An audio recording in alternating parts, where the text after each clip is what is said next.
Welcome to Awesome Movie Year, the podcast where we take a look back at an awesome year for movies, which is every year. My name is Josh Bell, film critic and writer, and I am joined by my co-host. I'm Jason Harris, filmmaker, comedian, carpetbagger. You could be. You got your carpet bag there with all your implements. What did they even bring in the carpet bags? I don't even know. You know better than I guess. I don't really even understand the term, to be honest. Well, I think it was a literal bag made out of carpet material that those people carried with them, the Northerners who came in to take advantage of the poor Southerners after their defeat in the noble cause of the Civil War. Yeah, this is one of the most surreal movies I've ever watched in my life. Yeah. So what is this? It is Gone with the Wind. We are talking about the films of 1939 in this season, and this is the Best Picture Oscar winner, Gone with the Wind, and still one of the most famous movies of all time and beloved, I believe. You know, we'll talk about all the issues we have with it, and many people have with it, but despite all of that, I think this is still a movie that is held in very high regard. And if you adjust for inflation, sorry, James Cameron, but this blows you out of the water every time, and it's not even close with the highest grossing film of all time. Yeah, I mean, there's a lot of numbers associated with this because, like a lot of movies from this era, its initial release even was very extensive. It was such a big deal even at the time. Even, you know, now we think of it as this enduring classic, but even before it was released, because the book that it's based on by Margaret Mitchell was such a huge bestseller and was so popular, and there was such anticipation. The whole process of casting this and finding someone to play Scarlett O'Hara, the main character, was in the news constantly. It's like now when we have, I don't know what I want to compare it like to Twilight or something where, you know, it's some sort of big book phenomenon and everyone's speculating about who will be cast as these characters. I guess I really don't think you can make a comparison because of what I know what you're saying, but this is just next level on everything. The book won the National Book Award for Fiction. It won the Pulitzer Prize for Fiction. So this is just out of control. They said when the premiere happened in Atlanta, 300,000 people lined the streets just to, you know, be a part of it somehow. It's just every record that can be held, pretty much this held or it still holds at some point. Yeah, it was, I think, a bigger cultural phenomenon than any movie, it seems like, almost, that we have now. Maybe Avatar. But I mean, you know, but again, this was re-released multiple times, and each time, like, it was re-released in 1967, and it was the second biggest grossing film for like MGM in the entire second half of the decade in the 60s. Yeah. Right. So it's just like, and I think it hurt the third highest grossing film in 1967 overall. It's just insane. Yeah, well, maybe we need to give Avatar another couple decades and see if it can endure that way. But well, we have 3 more to go. Yeah, at least. So, right. So, I mean, but even that initial release, because it was rolled out in this roadshow format from city to city, it was playing in that format with higher priced tickets, where the studio was able to keep more of the profits over theaters through, not through, because it came out at the end of 1939, but in 1939 and through 1940, before going into a more traditional release in 1941, which lasted all the way through 1943. And so during that run, which is sort of the traditional box office figure that we might report, it grossed $32 million on its budget of $3.85 million, which still at that time made it the highest grossing movie of all time. So even then, it was at the top of the list. It has grossed approximately $390 million over those various re-releases, although those continue, and I don't know at what point they stop adding to that number, but there's another one coming in a couple months. And as you said, adjusted for inflation, it does remain the highest grossing of all time, depending on the math or whatever. It is over $3 billion for its gross. Josh, I think it's closer to $3.5 billion. And just one of the many insane stats, at the Capitol Theater in New York alone, it averaged 11,000 admissions per day in December of 39. Yeah, it's amazing how huge this was as a phenomenon. And that's for a movie that is nearly 4 hours long. And it's not as if this was just sort of something from the time, and no movie was this long, really, in this era. It was absolutely a rare thing, and reviews talk about it. And the other thing too, and I think we talk about this a little bit with movies like Avatar now, but it's less important because we have so many other ways to view it. But the longer the movie was, the fewer number of times it could show per day at theaters. And they didn't have multiplexes with multiple screens. So even with that limitation, it was making this much money.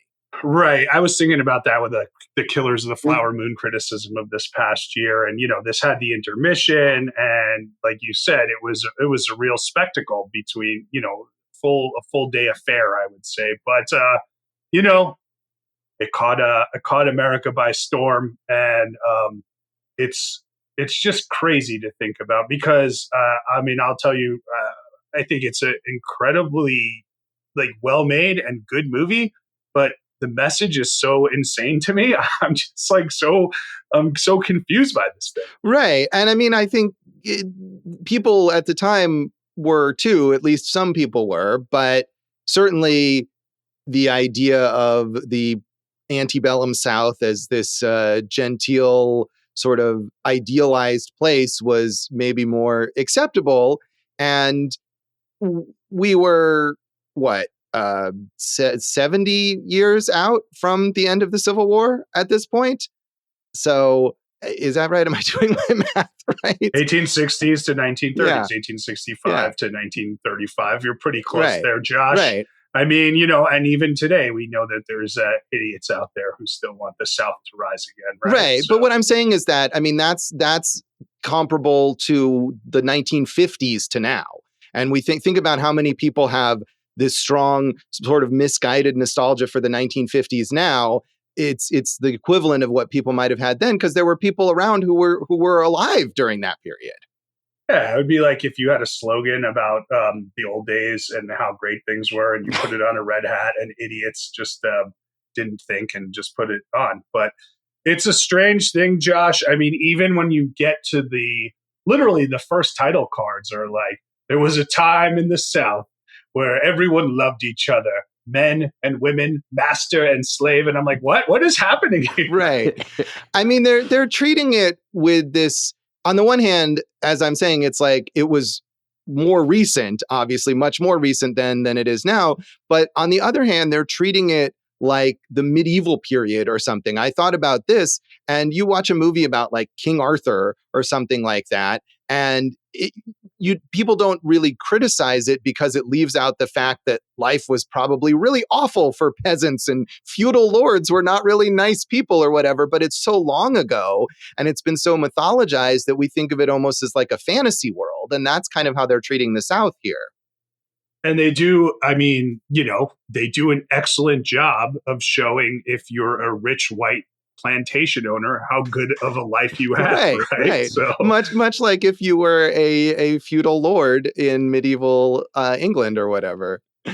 Yeah, it's so strange. I'm just like confounded by this whole thing. Yeah, it was hugely popular, and not only as this box office sensation and cultural sensation, but Oscar-wise, obviously it won Best Picture. It was nominated overall for 13 Oscars.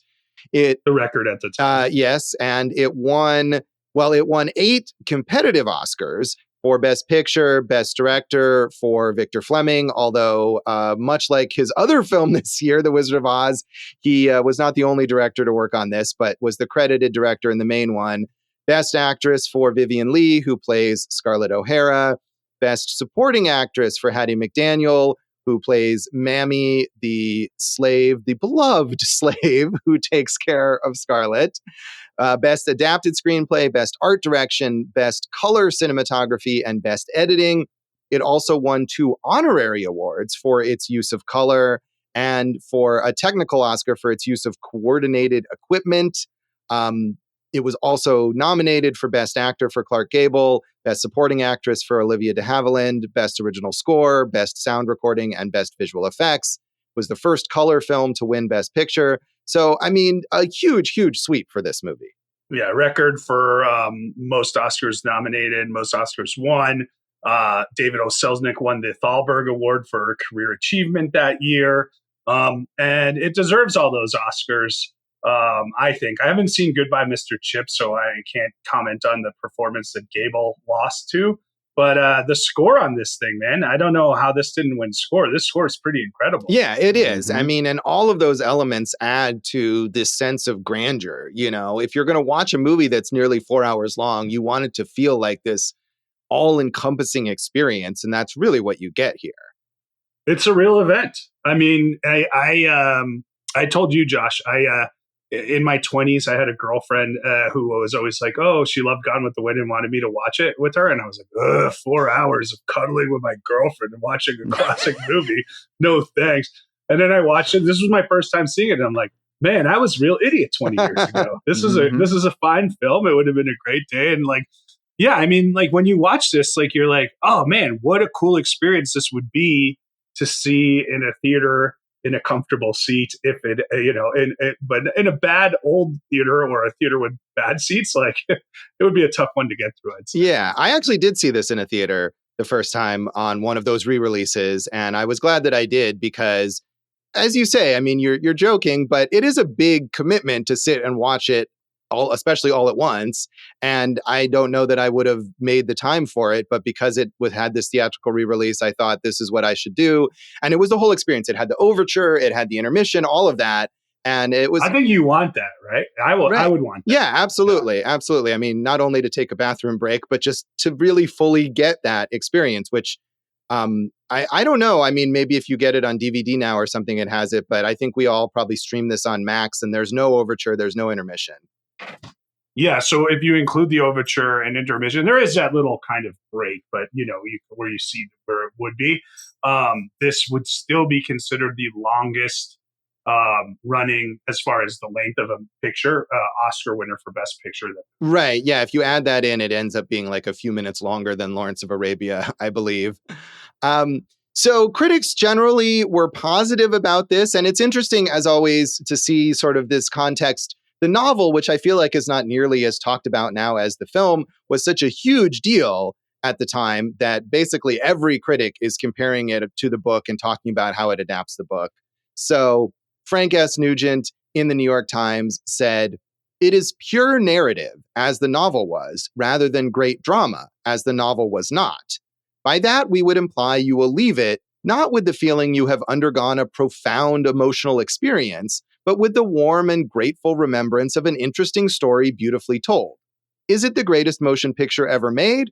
Probably not, although it is the greatest motion mural we have seen and the most ambitious filmmaking venture in Hollywood's spectacular history.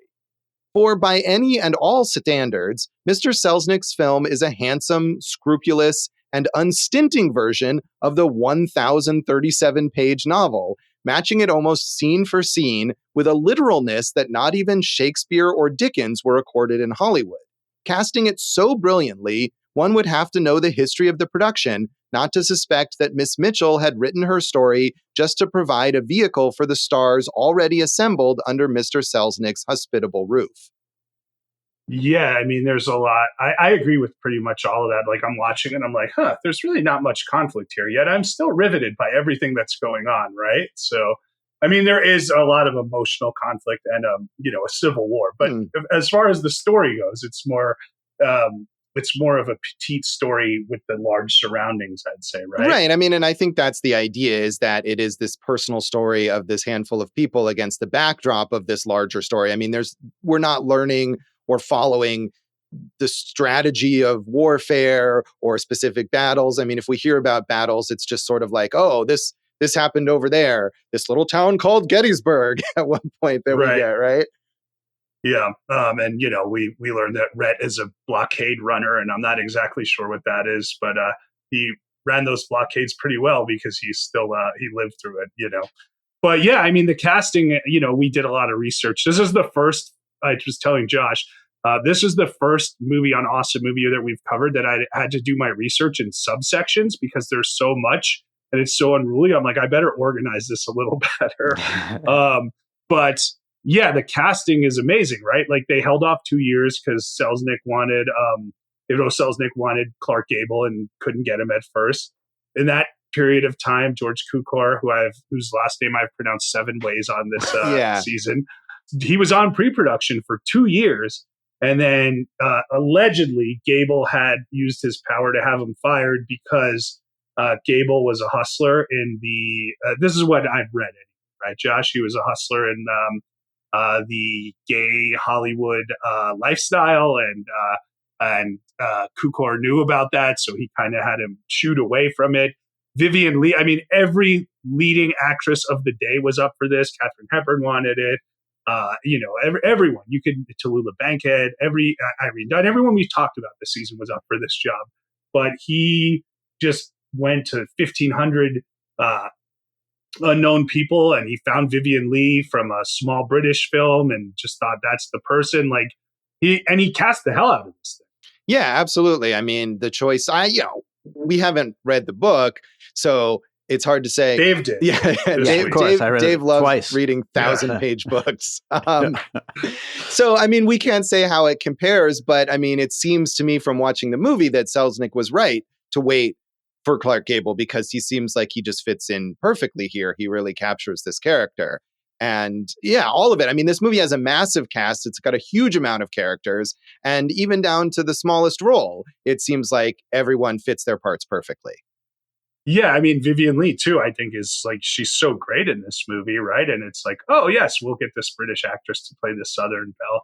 Clark Gable's interesting to me because he's so charming, and I'm like, but I was reading about him, and he's from Ohio, and I'm like, it sounds a little more like of an Ohio accent than a Georgian or a South Carolinian accent, right? To me, yeah, they're not necessarily trying. I feel like this is common in this time period that those accents regionally are not as important, and in a lot of movies, everyone is just doing that mid-Atlantic accent, that kind of diction that movie stars were taught, and it's variable here. Well, in a way, that's sometimes better, as we learned last year from a Ferrari. yeah. I think they should have done Ferrari in mid-Atlantic accents instead. It would have been better. Or just no accents. Right. No, I absolutely agree. Yeah. But yes, I mean, Vivien Leigh is fantastic in this movie. And I think Scarlett could be a really unlikable character. She's very selfish and short-sighted and all this stuff a lot of the time. But Vivien Leigh makes her fascinating to watch for 4 friggin' hours. It's strange. Like you're right. And then, you're like, wait a second. She just told a slave she would sell her or whip her. And then it's like, what are we doing here? It's very strange, Josh. Yeah. So John C. Flynn in Variety said, after nearly a year of actual filming, editing, and scoring, David O. Selznick's production of Gone with the Wind, from Margaret Mitchell's novel of the Civil War and Reconstruction period, comes to the screen as one of the truly great films, destined for record-breaking box office business everywhere. The lavishness of its production, the consummate care and skill which went into its making, the assemblage of its fine cast and expert technical staff, combine in presenting a theatrical attraction completely justifying the princely investment of $3.9 million. Perhaps the outstanding feature of the collaborative screen script is the emergence from many minds and hands of a drama that bears all the marks of devout singleness of purpose, in which skillful construction of story, incident, and characterization build to smash climaxes, and then rush onward to other emotional clashes. So Sidney Howard, who won the Pulitzer Prize for Drama in 1925 for They Knew What They Wanted, was the first posthumous Academy Award winner for, in this case, for Best Adapted Screenplay for Gone with the Wind. As you said, a number of other writers worked on it. Howard, I think, lived in New England and wouldn't leave to go to set. So they had people like Ben Hecht, who we've talked about. Basically, I was reading Selznick would have Ben Hecht just come into the office, and Selznick and I think maybe Cukor or Fleming would act out scenes, and he would write, and it was like 18-hour days, no breaks, no lunches. You're just going to write. And that's how they got to this script, which I think was, probably like 700 pages.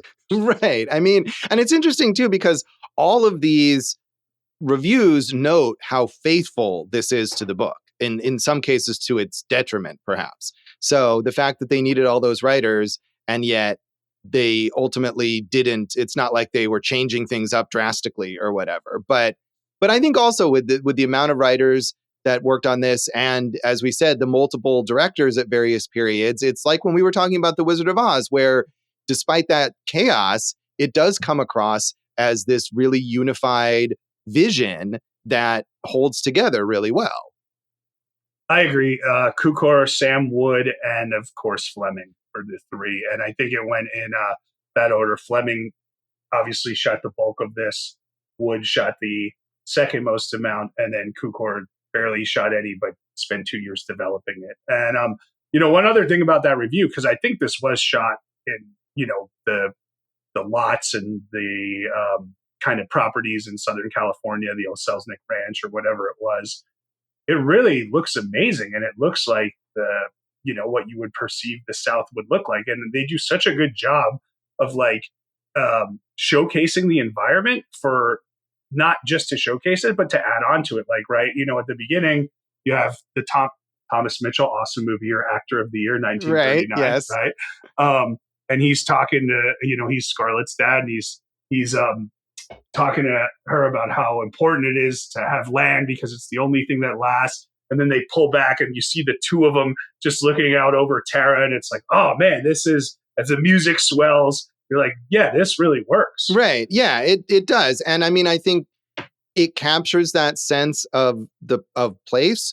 But on the other hand, I mean, one of the things in that Oscar, the special Oscar for use of color, is it also, I mean, the colors, especially with like sunsets and stuff like that, they're like hyper real. And I think that adds to the mythologizing of this era and of this place, where it's real, but it's also like some sort of mythical world that we'll never revisit again.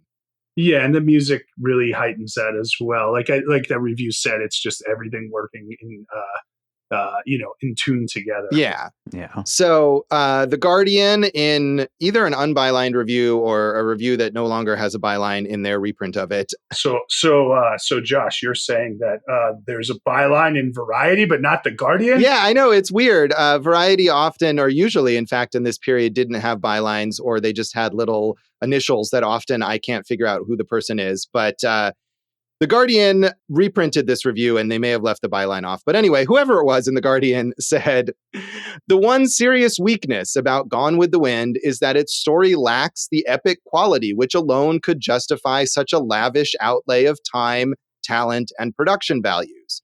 If the story had been cut short and tidied up at the point marked by the interval, and if the personal drama had been made subservient to a cinematic treatment of the central theme, the collapse and devastation of the Old South, then Gone with the Wind might have been a really great film.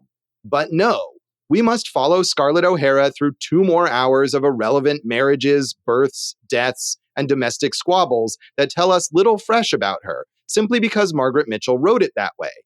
The result is a magnificent tour de force, but as a film, it shares the fate of the Confederate cause.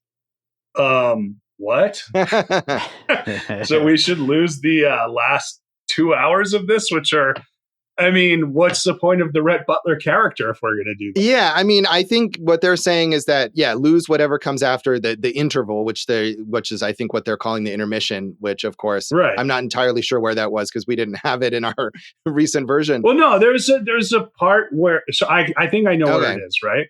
It's where Scarlett, who has been in Atlanta, goes back to Tara. Rhett helps her and Melanie get back to Tara, and she sees the terrible shape that the plantation is in. And she says, as God is my witness, or whatever she says, I will, do honor to my family, and I will get Tara back to the state that it belongs to, because my dad was right. I love Tara more than anything. Right. Yeah. So and it's a clear breaking point. Yeah. And then we go into the second half, and it's like she's now the person who runs the plantation, and she's bossing not just slaves around, her sisters and everyone else, and like getting the plantation back up to shape.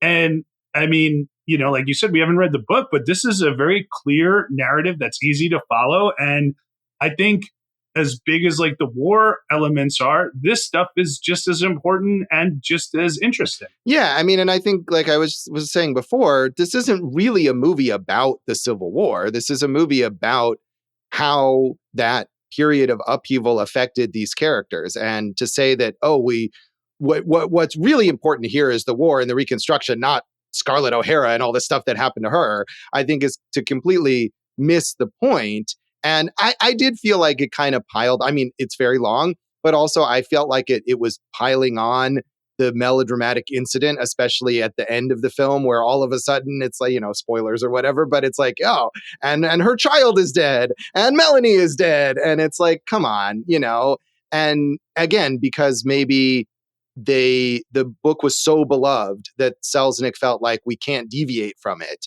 that they have to throw every single thing in there.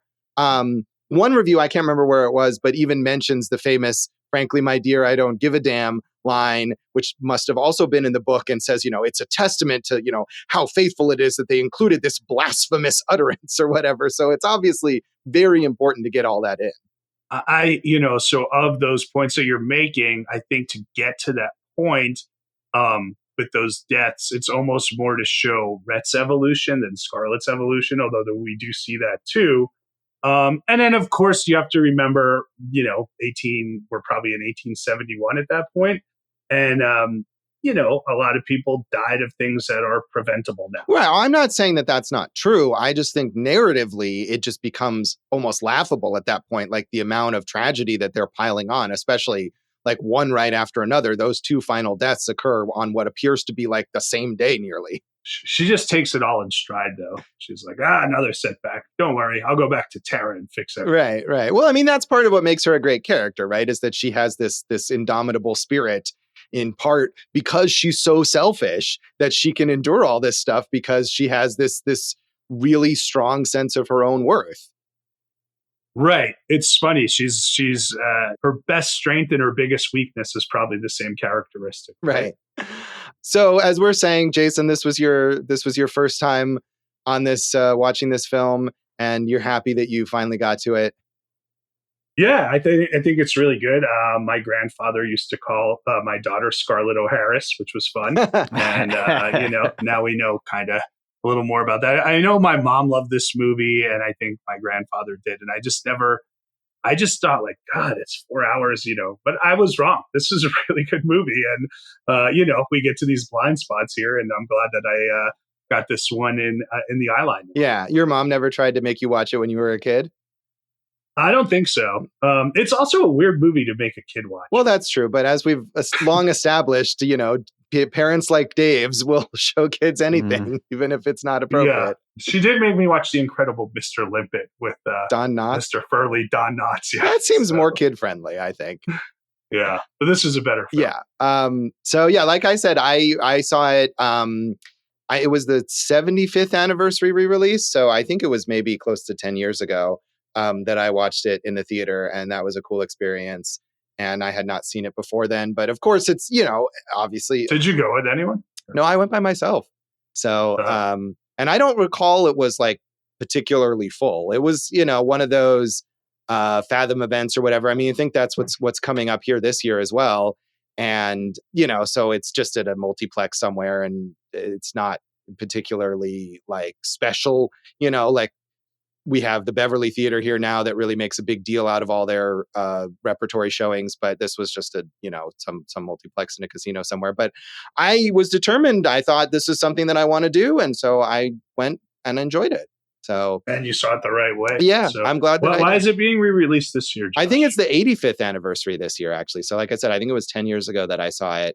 And I mean, it's just awesome math. Yeah. I've done way too much math in this episode thus far.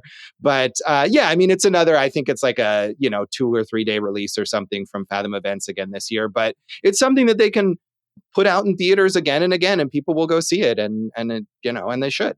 So much to the chagrin of James Cameron. Yeah. Dave, had you seen this before? I had not. Like Jason, I had an ex that really wanted us to watch it, and I was like, it sounds so boring. And I'm really glad I got around to it. I really liked it a lot. And I actually watched this in a home theater, not a theater, but it was still better than just watching it on the TV.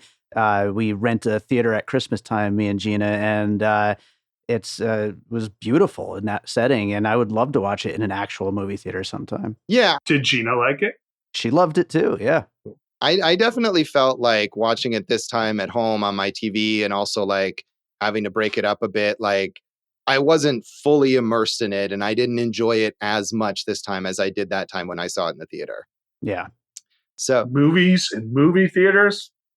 I know, it's a weird thing. You really are from 1939. So obviously there's a lot going on with this film, but is there anything in particular about the background you want to mention, Jason? Well, I think we kind of talked about a lot of it, but the pre-production to get this thing made is as fascinating as the actual movie. Yeah, it was quite a process. So we'll come back in a moment and talk more of our general thoughts on Gone with the Wind.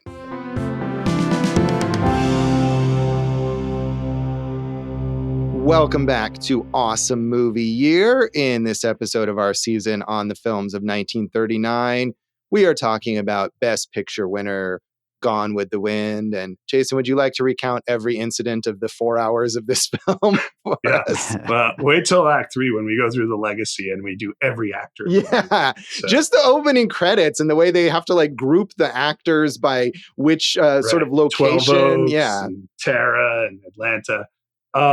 No, I mean, I think, the strength of this is the unity of, like, there's no weak link technically or on screen, right? So everyone just brought their A game, and as good as each individual element is, that just means the whole is even that much greater. So, this one just works. Mm-hmm. Yeah. Okay. Well, we'll wrap that up then. I mean, this is one of the longest movie, the shortest podcast. Right. So. No, this is one of those movies like Star Wars or Jaws or, even like The Wizard of Oz from earlier this season, that it's such a monolith. It's hard to know like what specifically to say about it or to point out about it that people haven't already talked about. But yeah, I mean, I think to me, what strikes me a lot, like I was saying before, is the character of Scarlett O'Hara. And Vivien Leigh is fantastic, but also there's this fascinating character where she really is kind of, you would imagine, like unlikable, right? And they don't hold back on that. I thought it was fascinating to me that, we start the movie before the war, right? And so everyone is kind of, or at least Scarlett and the women seem to be maybe more so than the men, but the men too, they're kind of in denial about the war and what it would do to the South. No, they're equally as, they're incredibly in denial. The South, the men are like, yeah, come on, North. You want to fight? We'll fight you. And then Rhett's like, they have cannons. And they're like, cannons. We'll walk right through those cannonballs. Everyone's insane in this movie, Josh. Yeah. And they're looking at the plantations like, wow, we really got the best life, and everything. And they do have a good life, but it's because of a terrible, terrible atrocity committed in humanity. Yes, it is, which is portrayed as this nice, everybody's happy kind of system here, of course. But I think what I mean is you're absolutely right about the men, and they're completely, other than Rhett, in denial about the chances of the South to win. But I think Scarlett and the women are maybe more in denial about the fact that there's going to be a war at all, right? They don't want to hear about it. And so she is focused on courtships and fancy balls and all this kind of stuff. And then the war, of course, does come, and she goes through all of this trauma, and she deals with, death around her, and her home has been not destroyed at least, but ruined. And, you think she's going to be humbled, right? She's going to grow up from this naive, immature, selfish young woman after going through hardship and become more humble and self-sacrificing. But no, she is even less humble afterwards. And I just love that about her as a character. I mean, she is not humble, but she does make sacrifices. She loves Ashley, but sticks by Ashley's cousin wife, Melanie, to help her give birth and also just to take care of her. Obviously, when she goes back to Tara, she's not afraid to do hard work herself, right? She is kind of a leader here. So, the whole love affair is another strange element. She loves this man, Ashley, who also seems to love her, but insists on marrying his cousin. I guess it's a different type of love. I don't know. Well, I think he loves Melanie too, his cousin who he marries. And right. It's a different type of love. Right. But it's not like, it never seemed to me like he was sacrificing like, oh, I love you, Scarlett, but I have to marry her because of expectations or whatever. I mean, Scarlett was also like a rich plantation owner or whatever. They could have easily married. Society would have approved of it. But he really does love Melanie, who is the like most, saintly, self-sacrificing person around. So I think the point is supposed to be that Scarlett finally comes around to at the very, very, very end of the film, that she doesn't really love Ashley. She just kind of has this ideal about romantic love or whatever. And in a way, the fact that he is unavailable is what she loves about him, because she likes the idea of, the chase and all that, whatever. I think some Letterboxd review said this was like, woman takes 4 hours to get hint or something like that, as is the description of this film. Well, and it's not until Rhett leaves, frankly, my dear, I don't give a damn, that she's like, I got another chase. Finally, I get to, I'll go back and I'll fix this. Right. That type of Exactly. So, I mean, I think that's what I'm saying about her not growing or maturing, at least not in the way that we would expect a protagonist, especially of this time period, to do. That she still, after all of this, is into the chase, as you're saying, and wants what she can't have only because she can't have it, and things like that. And I just love that about her, because she remains herself throughout this whole ordeal. Chasing the wrong romantic partner, I can relate. One thing I didn't understand is, so her first husband, Ashley's younger brother, who she married to make Ashley jealous after Ashley It's not Melanie. Ashley's younger brother, it's Melanie's brother. Melanie's, Charles, he dies. Yes. Right? So then now the war's over, they're starting to get Tara back on track, right? And Sue Ellen, Scarlett's sister, is betrothed, engaged to Frank, right? Who started his own business, and he's got money, right? And then they said, hey, you got to pay $300 property tax, or else the carpetbaggers are going to take it from you, right? And she's like, well, I don't have that money, but Frank has that money, so I'll just move Sue Ellen to the side, and I'll marry Frank so we could save Tara. But if Sue Ellen married Frank, couldn't they still have saved Tara? Well, I mean, I guess the question is, would Sue Ellen have done it, right? Would Sue Ellen have used Frank's money to save Tara? It seems like maybe that Scarlett is more attached to Tara, as we were talking about with that scene with her father, that she's like the true heiress of Tara, and she's the one who will do whatever it takes to save it, and maybe her sisters wouldn't. I just thought, like, hey, you know what? You want to marry her? That's fine. Give me $300. That's cool. Yeah, I don't know. I mean, but I think it's also like, not only does she get the $300 so that she can save Tara, but she then like takes over Frank's business and builds it into this powerhouse. And because she cannot deal with the idea of not being rich. And so would her sister Sue Ellen have done all that? No, I don't think so. So I think that's a big part of it too, is that she sees this opportunity beyond just the immediacy of saving Tara. Right. But I think, as you said, she's so strong-headed, and even as a sister-in-law, she would have probably been able to do this. Yeah, maybe so. But it's easier for her to do it if she cuts out the middle woman, so to speak, and just her sister. Right, her own sister, yes. So Clark Gable is quite a charmer, isn't he? Yeah, I mean, we talked about how charming Cary Grant was, but Clark Gable is up there in terms of his being debonair. And Rhett, like Scarlett, is kind of an asshole, and he's very selfish, and he's rude to Scarlett and to lots of people, but he still remains charming. Josh, I wonder if 1939 is the year with the where the hooker with the heart of gold character trope really came into fashion, because I feel like we've seen a lot of hookers with hearts of gold this season. Yeah, well, if you watch pre-code movies, they're all over that, and you are able to actually be more explicit about what they do. But yes, we have the brothel madam here, who is like Rhett's best friend, it seems like, essentially. Yeah, they like to party together and confide in one another, and who knows what else. Right. Well, I think we definitely know what else they do. It's not hard to figure out what else they do in the brothel.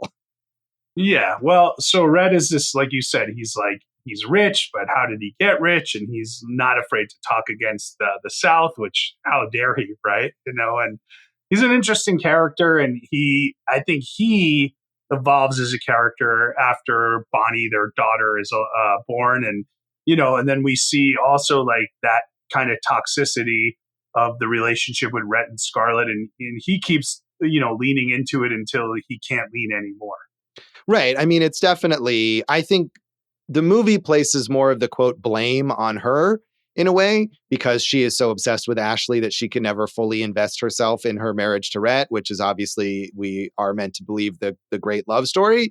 But yeah, he pushes her away so easily and so frequently, and especially early on when, before they're together, really, when she's married to those other guys or before she's married to anyone, that, it's not a loving relationship. And it seems like, in a way, that the most passion that they have is when they're fighting with each other. Yeah, fighting and fucking and fighting, Josh. Yeah. But no, I mean, but the first time he meets her, basically the second instance he has with her is her professing her love to Ashley. So I could see why he'd be like, I'm interested, but I'm not that interested, that type of thing. Right, so. Right. Yeah. And of course she does. I think I had forgotten just how like obsessed with Ashley she remains for the entire film. And all the time, really, even when they get married, she never indicates that she's over Ashley or whatever until the very end of the movie, as you say, when she's like, oh, Rhett's going to really leave? No, I want him. Yeah, been there before. Josh, Hattie McDaniel's great. The other black actors all do their jobs excellently. What the fuck, man? I have I know, we watched it and now it has that intro, right? From what's her name? Jacqueline Stewart. Yeah, Jacqueline Stewart from TCM, who gives you kind of a typical TCM type intro, but with this historical context, and they have that on when you stream this movie on Max. Right. And I think it's important because she says, like, hey, this is one of the most beloved movies ever made. Also, it's horrible the way they kind of whitewash slavery into this great thing. But this is why we should have it out there to show that, look, by not showing it, you're not going to change anyone, right? This is book banning all over again, right? So we have to show the indignities and also the ugliness of, in this way, how they beautify the situation, right? As opposed to taking it out of circulation. But it is so uncomfortable watching the relationships and watching the slaves. And, I read one quote where Hattie McDaniel, who won the Oscar, there was a professor or a film critic or someone who called her like an Uncle Tom. And she said, I'd rather make $700 a week playing a maid than $7 a week being a maid, and I understand that. Obviously, it's just really tough, this idea that all the slaves love slavery. That's a hard one for me. Yeah, obviously, yes. And Hattie McDaniel and all those actors, they make the best of the opportunity that they have here, right? I mean, I'm sure she would have rather not played a maid, but those parts didn't really exist, or there were very, very few parts like that for Black actors during this period of time. And for a long period of time into like the 60s, when we talked about Sidney Poitier in our 1967 season, I mean, before he broke through as a leading man like that, those things didn't exist in the mainstream for Black actors. So it's understandable, but yeah, you feel bad. It's not only you feel discomfort about these characters and the way that the slaves are portrayed, but about what these actors are required to do to play these parts and the way they speak and everything. It is absolutely uncomfortable. And it is a kind of more insidious racism. And I saw a quote, and I can't remember where it was from now, but basically the idea that something like Birth of a Nation, which is celebrating the Ku Klux Klan, is obvious in its racism and easy to condemn. But a movie like this that is sort of gentle and is about these positive relationships and is not about violence, like racial violence per se, is more insidious because people will be more inclined to accept it and believe, oh yeah, of course people like this cared about each other and had these great relationships, where that's not how it was. So that quote is from Carlton Moss, a Black dramatist. Birth of a Nation was a frontal attack on American history and the Negro people. Gone with the Wind was a rear attack on the same.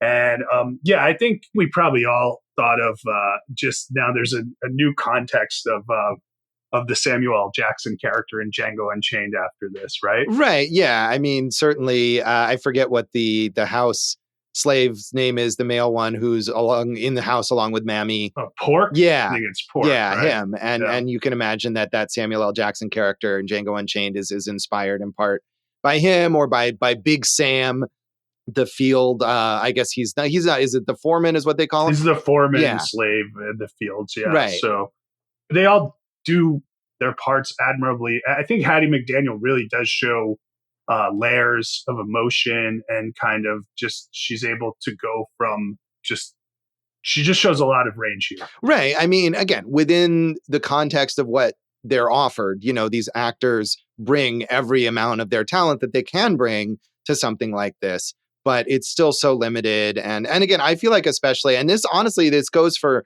not just this film that's a period piece, but many, many, many films that take place in the, the present day of that period where Black characters talk like this in this same way, where it's this exaggerated kind of speech that I'm sure these actors are having to put on this voice that they don't want to be doing. And it's, if you see a movie from this period with Black actors where they're not required to do that, it's a revelation, because you could almost assume that somehow that this is how these people must have really talked, but it's not. Right. You were talking about, what was it? Was it Rope? Or which Hitchcock movie? Lifeboat. Yeah, I happened to watch Alfred Hitchcock's Lifeboat recently I think it's from 1944. And that has a really well-rounded Black character played by an actor who was mainly a stage actor. And I think that was one of the things, is that on stage, Black actors had a lot more opportunity for range, and then they would go into a film and play a maid or a butler or something like that. But that character is much more well-rounded, and it's a real rarity to see that in a movie of this time period. And, credit to Hitchcock for putting that in a film, but it was not common at all. Well, let's look at real life with this movie. Hattie McDaniel won Best Supporting Actress. She was not allowed to sit with the cast of Gone with the Wind at the ceremony. She had to be off to the side in the back at a different table, whatever it is. Like, so even, obviously, yes, they had moved forward, but there's so much more to go as a society, and there still is. Oh yeah, of course. I mean, and when they did premieres of this in the South, the Black actors weren't allowed to go to that, and all sorts of indignities that they had to endure, even while being celebrated. Like you said, at the Oscars, where we're saying this is the best supporting actress of the year in all of Hollywood, and yet she still can't be treated with the same respect as her colleagues here who are honoring her. Yeah, I mean, what I have the toughest time wrapping my head around, which goes to this, is like how just acceptable it was. I mean, we know this was a sensation. It's the biggest box office movie of all time, and we've talked about so many positives, but just how acceptable it was to like showcase this fairy tale life that slaves led, and how just like, everyone really had it good before that Civil War. Right. I mean, I think, like I said, there were a lot of people who had nostalgia for it because they actually had experience with it, or they were the direct descendants of parents who had that experience and sort of passed it down to them. And it was a period of time that was much closer to this than now. And not that it's acceptable, of course, but I think it was more immediate maybe for people, and they had this level of nostalgia for it. But yeah, it is crazy. And even like, not that there weren't criticisms of it, but the reviews that I found, that I quoted from mainstream publications, none of them push back at all on the idea of like, should we be romanticizing the antebellum South? Not at all. Yeah. Well, the satisfaction was, I guess, when like the Southern gentlemen were like, oh, let those Northerners come, and we'll take care of them in a week, and we all know what happens, So this is, I think, as more than any movie that we've covered, a real dichotomy, because there's so much to enjoy, but so much you really have to take heed of as well. Yeah, and I mean, I think even sometimes when you think, oh, maybe it is pushing back against this a little, it's not. I mean, what you're saying about the idea that all those Southern gentlemen are so overconfident. And we know, of course, because we know history, that they're going to get destroyed. But early in the film, Rhett is the one who, as you said too, is like, hey guys, you're wrong. The North is going to kick our asses and you're crazy. And for a long time, it's like, not that Rhett is progressive politically per se, and we never get the sense that he's an abolitionist or anything like that. But at least he is not romanticizing this sort of version of the South, and he doesn't join the army. He becomes a blockade runner, which again, we don't maybe know exactly what that is, but whatever it is a like selfish for-profit kind of thing. He's like the Han Solo of this movie for a while, right? But then Rhett's evolution as a character is that finally, as the war is ending, he tells Scarlett, no, I must go join the army and fight for our noble, beautiful cause. I was wrong to have criticized, and even if I might die, and even if it's futile, I must defend the beauty of the South. And you're like, come on, really, you too? And it was very frustrating. Yeah. I mean, I thought there were some interesting it's a 1,000-page book, as you said, but yeah. there are some other interesting stories to tell here. Especially in the reconstruction of like what happens to a plantation after the war and all the slaves leave as opposed to staying there, right? And what happens, how do these people who have been enslaved their whole lives, now that they have freedom, how do they actually get to lead a real life? I think there are some interesting stories that I don't know, I can't really think of movies that we've seen those stories told before that I think are worth telling. Yeah, I mean, movies that deal with slavery and have enslaved people as their protagonists are usually about, escaping from slavery or the horrors of it or whatever, and don't necessarily deal with that period, like you're saying, where suddenly they're all free and what do they do? And we don't deal with that here either, right? When Scarlett returns to Tara, she's got Mammy and Pork who are still there, and they just say like, oh yeah, all the other slaves left, and we don't really follow up with what happened to those people. And we never find out. I mean, I hope that Scarlett is paying a salary now to Mammy and Pork, but she probably isn't. She's just keeping them as slaves still in like de facto slaves, right? Well, I mean, that would have been an interesting point of view to hear from Mammy and Pork why they stayed. Right. And I mean, the point of view, unfortunately, in this movie is because they love Miss Scarlett and because they had such a great life, and why would they want to leave it? And they hate the Yankees and all this stuff. I mean, they're just as much supporters of the Old South as the white people are. And that's another interesting element is when, the Northerners who have already won the war come in, these damn carpetbaggers come in and gonna screw up our whole society, right? And it's like, yeesh. Yeah, I mean, and one other even sort of background racist element that I think I hadn't noticed before is that when you get that part, and of course we, perspective-wise, we sympathize with Scarlett and Rhett and all these people, and we're meant to hate and resent these carpetbaggers, and they come in, and there's, the carpetbagger, the white carpetbagger, the Yankee, is there with his black, like, colleague or associate or whatever, and they're both like sort of like laughing and whatever, and it's like, oh, now we've got these uppity black people who think they can come in here, and maybe he's some northern black guy or whatever who wasn't even ever a slave, and he thinks he can come in, and it was even more distasteful to me. There's a lot of that, and I remember when I was growing up, like there was a guy in the next block over who obviously was from the South. He had a Confederate flag out in front of his house in North Jersey. And he's like, I don't know why people just, why they're so upset about it. It's about my heritage. And it's like, well, you have to acknowledge how awful your heritage was to human beings. Yeah. And we're still, of course, dealing with this. So are there any other characters or performances? I mean, like you said, there's so many, but any that stood out to you that you want to mention? I think Olivia de Havilland does yeoman's work here. Right. Yeah. I mean, it's kind of a thankless role in a way. I mean, she did get that Oscar nomination, but Melanie is so perfect and so like long suffering and just forgiving and everything that it's a lot. It's fun to see the older Southern dames who are, so caught up in like, what will society think? That type of thing, I don't know. I think everyone did a great job. I mean, we didn't mention Butterfly McQueen, who plays Prissy, who also has a very thankless role as, kind of a house servant and an ignorant house servant. It's a really terrible, kind of character that they give her in her overall, like, oh, I'm just a dumb, slave, that type of thing. But I think they all try to do their best and make it work here. Yeah, I mean, certainly, like I said, they're giving it everything they can within the context of what they're offered. So I did like, as you were saying, the old Southern ladies, Aunt Pity Pat, which is a great. How do you end up with that nickname that sticks with you for your entire life?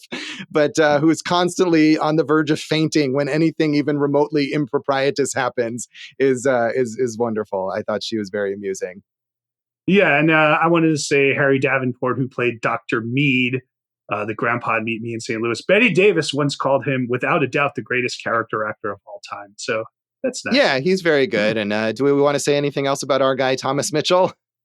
I mean, he just mic dropped this whole year. We've done 4. And I think of all the performances that we've covered, this is my least favorite of his. And, it's another celebrated performance on his part. Yeah, but I agree. I think there's not nearly the layers and the nuance that he's brought to the other performances of his that we've talked about this season. And, he exits the movie relatively early as Scarlett O'Hara's father, who dies and is just kind of broken after his wife has died and then, falls off a horse, and that's it. Yeah. So Only Angels Have Wings was my favorite of his. We had Stagecoach.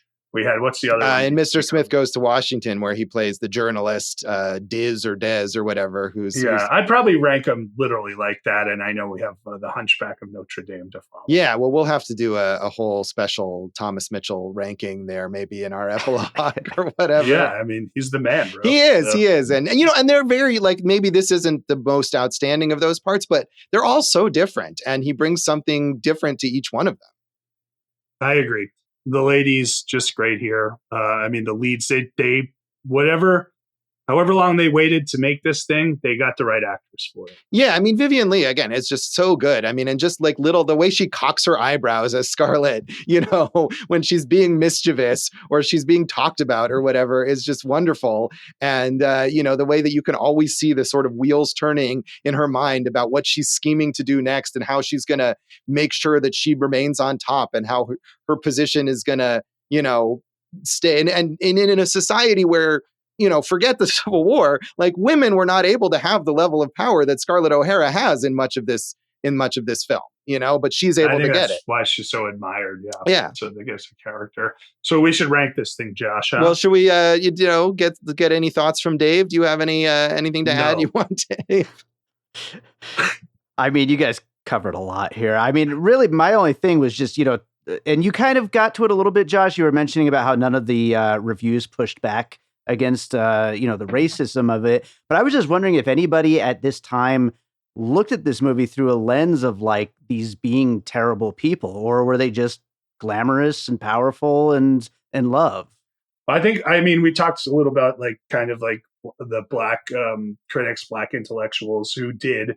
I don't know in white mainstream America if anyone did. Yeah, I mean, but you're talking, Dave, not just about the racism, but the idea that these characters, like as people, are kind of terrible. And right. I think there was maybe a little bit of that. But there, I think because in part, like the book was so successful that they were beloved, even if they do terrible things. People were so enamored of them. And because it's a love story too, I feel like, not to keep mentioning Twilight, but I mean, that's something where those characters are terrible, but because it's this swooning romance, people just love them and they look past that. I mean, and it isn't even about, social issues per se. It's just the way that people behave. And are you Team Red or Team Ashley? Right. Yeah. I don't know if that existed back then, but it could have. So, yeah, I mean, to me, part of the appeal of Scarlett is that she's so awful and she's so unrepentant about it, which is, I think, is fantastic. And I think it's clear. Like, I think Vivien Leigh knows that and she plays up that aspect of the character. But I do think also probably a lot of fans of the movie wouldn't see it that way. Weird. So, Jason, should we give this a rating out of, I don't know, five lost causes? That's a perfect answer. I was going to suggest 5. Frankly, my tears, I don't give a damn. But I like 5 lost causes there. It gets 3.5 from me. just a tour de force of filmmaking with the most misguided message I've ever seen. Yeah, I'm going to give it 3.5 as well. And that's down from, I think I gave it 4 when I saw it in the theater. And like I said, I think that immersive experience overwhelms you in a way, and it's easier to overlook some of the shortcomings, which were more apparent to me this time. So, but still, I mean, as you said, like an achievement of filmmaking on a scale that we couldn't even have now, I think. So 3.5 for me. Dave, how do you rate this? I'm going to 4, but maybe it is because I saw it on that bigger screen. So. Yeah, that's, I mean, certainly reasonable to rate one of the most beloved movies of all time highly. So yeah. We'll come back and talk about the legacy of Gone with the Wind.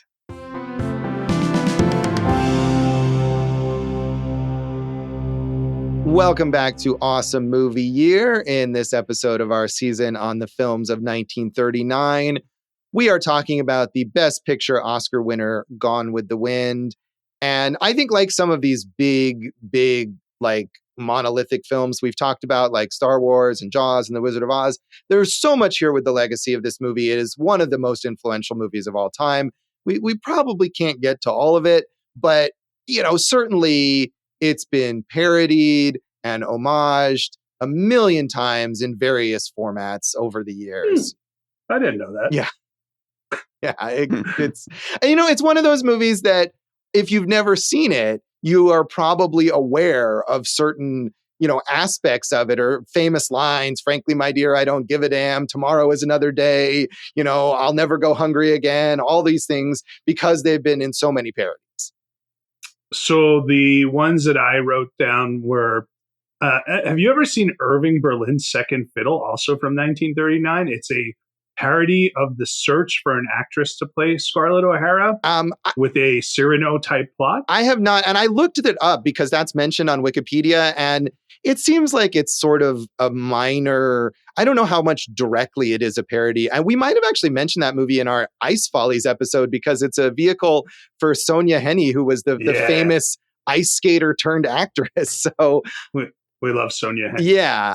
So I don't know how connected it was, but I mean, as we were saying before, that search for Scarlett O'Hara was a massive story for like years before the movie was made. Yeah. Well, that was another one I wrote down. The Scarlett O'Hara War, a 1980 televised dramatization of the casting Scarlett. Did you watch that one, Josh? I did not. I did find it on YouTube with Spanish subtitles, but did not. Me gusta. Yeah, did not have a chance. But that sounded like an interesting kind of thing about the process. As you said, the behind the scenes sort of goings on with this film are nearly as fascinating as the film itself. And I didn't have a chance to watch that. But yeah, I mean, even before that, you know, so many parodies and on and on. You know, even to the modern day, I of course thought of UHF, a film that we have covered here on Awesome Movie Year, and Victoria Jackson and Weird Al Yankovic doing their own versions of Scarlett and Rhett there toward the end of that film. Well, Victoria Jackson probably is in line with the type of thinking. Yeah, that sadly is true. Yes. There's a play from 2007 by Ron Hutchinson called Moonlight and Magnolias that dramatizes Ben Heck's 5-day rewrite of the script. That sounds like that could be interesting. Yeah, I mean, just the stuff like behind the scenes stories of what went on with this film are numerous. And then in terms of sequels or continuations, there were eventually, Margaret Mitchell had refused to ever write a sequel. But once she was dead, her heirs decided to capitalize on this. And eventually there was an authorized sequel called Scarlett, a novel which was then also adapted into a 6-hour TV miniseries in 1994, starring Joanne Whalley as Scarlett and Timothy Dalton as Rhett. And interestingly to me, strange casting. Yeah, I mean, I think it's like it has quite a cast. I mean, I was hoping to watch a bit of it, and I only got a chance to watch like 20-25 minutes as I was eating dinner last night because I just had too much else going on. But right there in the beginning, in addition to them, we get Melissa Leo as Sue Ellen and Ray McKinnon as her husband, and Anne Margaret as the brothel madam, who is, you know, as we said, Rhett's best friend. So quite an interesting hodgepodge of 90s casting that shows up in that miniseries, which sounds like it's kind of crazy and involves Scarlett traveling back to Ireland and exploring her roots, and seems to somehow end with Scarlett being on trial for murder. And I don't know how that happens. And of course, the prosecutor played by Spuds MacKenzie. Yeah, if only. But Josh, there's also a would-be sequel, Tara, the continuation of Gone with the Wind, set between 1872 and 1882, which was a 775-page manuscript that they just said, nah, that's not going to do it. Yeah, that was when they were trying to maybe make a film sequel. And I don't know if that actually was ever released anywhere. The authorized versions, in addition to Scarlett, there are 2 novels written later in the 2000s called Rhett Butler's People, which is the story from Rhett's perspective, and Ruth's Journey, which is the story from Mammy's perspective. They give her an actual name, which is nice. But those were also authorized by Margaret Mitchell's estate. There are many unauthorized sort of sequels and spin-offs. I remember The Wind Done Gone, which was kind of a sensation that the estate tried to block the publication of, which was also the story from the perspective of the slaves. It was interesting to see that apparently in Russia and Hungary, where I think copyright protections are not as strong, there were many unauthorized sequels written to this. I would be curious. I'd love to see one of those made into a film. I mean, I think we're getting to that point where it's going to be like Gone with the Wind, Blood and Honey soon enough, right? Right. So. It is in the public domain in some places, but not yet. Another, I think, 6 or 7 years before it'll be in the public domain. The novel, not the film, will be in the public domain here in the U.S. So, Josh, Vivien Leigh won Best Actress for Gone with the Wind, and I think Streetcar Named Desire. Is that correct? Yeah, she did in the 50s. But, you know, those are really like the notable points of her career, and her film career was pretty sporadic other than those. I think that was on purpose. She loved the stage. She won a Tony for Tovarich, a show I don't know, but she was always everyone was, if you look them up, acting constantly. Right. And she was well known for her marriage to Laurence Olivier, which I think we might have mentioned in our Wuthering Heights episode, and he had actually wanted her to co-star in that film with him.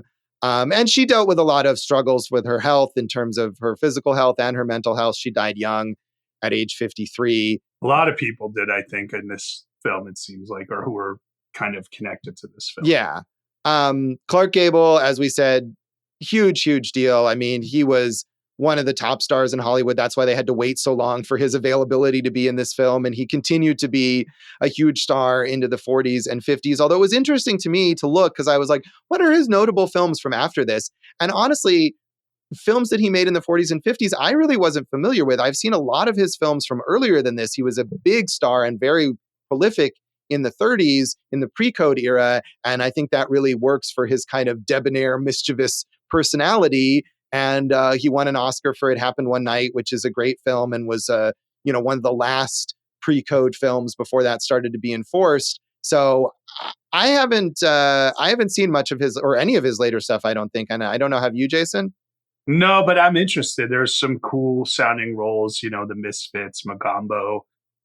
He and Fleming did 5 movies together. I mean, he is extremely charismatic. I definitely want to watch more with him. Yeah, I have seen another film that he made with Victor Fleming called Red Dust with Jean Harlow, which is a pre-code film where he plays a plantation owner in that one, a rubber plantation in I think is in South America. And lots of racism in that movie too, but some fun banter between him and Jean Harlow. Yeah. His final film was The Misfits in 1961, which was also, I believe, Marilyn Monroe's final film. Yeah, I think, and who's the third star in that also died somewhat right afterwards. Oh yeah, I'm not sure, but I haven't seen that. Kind of a cursed film maybe, but an interesting sounding film directed by John Huston. Yeah, so Olivia de Havilland, she lived to age 104. She died in 2020. As we mentioned, she and her sister, the only siblings to win Oscars, Joan Fontaine there. And she was paired with Errol Flynn a lot in adventure movies. She was in Robin Hood, she won for The Heiress, just a legend here. Yeah, I mean, she's had an amazing life. And I love her work that she did with Bette Davis, a film they made called In This Our Life, which also has Hattie McDaniel in it. is a great melodrama where they play like these feuding sisters.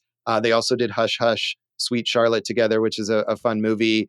And she worked in film and TV all the way into the 80s. And like you said, she lived a very long life, and she retired and, was living in France, but she was still very feisty. One of the last things that she was notable for was when Ryan Murphy made Feud, the series about Betty Davis and Joan Crawford clashing. She sued him for her portrayal in that series in 2017 and tried to take it all the way to the Supreme Court before she was denied. So quite a spirited woman all the way till the end of her life. I think she won the National Medal of Arts in France and the Legion d'Honneur, and she was a Dame Commander of the Order of the British Empire at age 101. Man, I mean, what a role model, things, what to aspire to, of a way to live your life. Anyone who sues Ryan Murphy, we're good with. Well, yeah, that too. So the third star of the Misfits was Montgomery Clift, also young. Yeah, so let's talk about Hattie McDaniel, Josh. Yeah, I mean, as you said, she was stuck playing a lot of these similar servant roles, not getting credit. She appeared in more than 300 films, but was only actually credited in 83 of them. But I mean, she had as successful as a career as possible for a Black actor in that era. She worked on TV. She had her own radio show. She was a blues singer who recorded albums. She had a great career as far as it was possible for someone to have in that period. I think so. Butterfly McLean acted pretty much, throughout her whole life. Also, kind of getting stuck with roles like, how she played here. She's in Cabin in the Sky, Mildred Pierce. She won a Daytime Emmy in 1980 for the ABC After School special, 7 Wishes of a Rich Kid. Leslie Howard is another one who died young. He had only had a handful of other roles after this. He was another one like Clark Gable who really thrived in that pre-code era. I've seen a few of those films that he's done from that time period. And he died in 1943 when the plane he was on was shot down by the Luftwaffe in the middle of World War II. Yeah, well, maybe if Margaret Mitchell wrote a sequel to this, she could have talked about how great the Nazis were. Oh, yeah. So, Margaret Mitchell didn't last much longer than this either, actually. Right. She, I think, was killed by a drunk driver. But yes, Howard was a big box office star and was rumored to have been involved with British and Allied intelligence. I didn't want to say with Clark Gable. He was a top 10 leading man like 16 times in his career, Josh, like as an earner. Yeah, so, I mean, he was a huge star. And I mean, I think we see that in the importance of getting him to be in this film. We talked about Victor Fleming in our Wizard of Oz episode, obviously had the greatest 1930. I mean, as great as Thomas Mitchell's year was this year, I don't think anyone beats Victor Fleming's year here. Yeah, well, Wizard of Oz gone with the win. I don't know. Thomas Mitchell, he's right there. He got the Academy Award too, Josh. Yeah, that is true. But I mean, 2 of the most famous films of all time that he directed. And this was toward the later part of his career, only directed a few more movies. And his final film was Joan of Arc in 1948. And as I think we said in that Wizard of Oz episode, he's not necessarily always mentioned in the same breath as people like Frank Capra or John Ford, these like huge Hollywood icons that directors that we've mentioned this season, but obviously did some amazing work. I think, when we talked about Leo McCrary, it's the same thing, Yeah. So one actor I also wanted to mention, Jane Darwell, who played Mrs. Merriweather, won an Academy Award for Grapes of Wrath, Best Supporting Actress. So, anything else you want to say about the legacy here?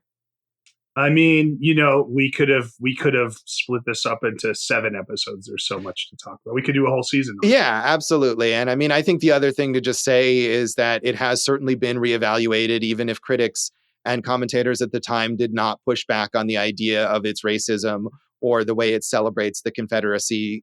That is certainly the case now. And I think anyone coming to this movie now understands that dichotomy, as you were saying, of the achievement in filmmaking, but the real problematic nature of the message. And I think it's valuable that intro is there on Max and that anyone who's going to watch it, which is the way that most people watch stuff now to stream it, will see that and get some background there. It's just insane that there should be, kind of these intros and there should be art should be available for people to interpret, right? So banning it's not going to help anything. Right. But I do think some people get indignant over the idea that we might even learn about the context. And I don't think that's, I think on that side it's wrong too. Like it's important and valuable to have a larger understanding of this stuff, not just to make it available. And so I'm glad that that's there. If you're glad, I'm glad, baby. All right. So that is Gone with the Wind. And that is this episode of Awesome Movie Year. You can check us out online and on social media. I'm Jason Harris Comedy or Jay Harris Comedy on the socials. Go for Jason on Letterboxd. We're at awesomemovieyear.com. Awesome Movie Year on Facebook and Instagram. Awesome Movie Pod on a social media platform that has seen better days, the Antebellum South. Yes, exactly. And we're gonna get the nostalgic movie about the wonderful days of X. Sadly, God, probably X right now is like, this movie really tells it as it should be. Yeah, sadly, that is probably true. So you can find some old stuff from me at joshbellhateseverything.com. I am at Josh Bell Hates Everything on Facebook, at Signal Bleed on that sad old platform, as well as on Blue Sky and on Letterboxd. And if you're on Letterboxd and you watch one of the films we talk about, please tag Awesome Movie Year in your reviews. We'd love to hear what you think of the films. And I was very excited. We finally have gotten some participation on that tag. So thank you to You're a Blur, Letterboxd user, for adding to the discussion. And we hope more people do as well on Letterboxd. And you can listen to our producer, David Rosen's awesome podcast, Piecing It Together. Check out Piecing It Together wherever you listen to podcasts. Follow us on social media at PiecingPod, and check me out on Letterboxd at By David Rosen. Jason, what are we doing in our next episode? I think it's Dave's pick, isn't it? I think it is. Dave, what did you pick? So I've never seen this movie. It could be absolutely terrible, but it is called The Gorilla, and it looks like something I'm going to love. It could be absolutely terrible. That's our tease. Tune in next episode for The Gorilla, and thanks for listening to Awesome Movie Year. Thank you for listening to Awesome Movie Year. Make sure to follow Awesome Movie Year on Facebook, at Awesome Movie Pod on Twitter, and at Awesome Movie Year on Instagram. And if you like the show, review us and rate us with 5 stars on Apple Podcasts.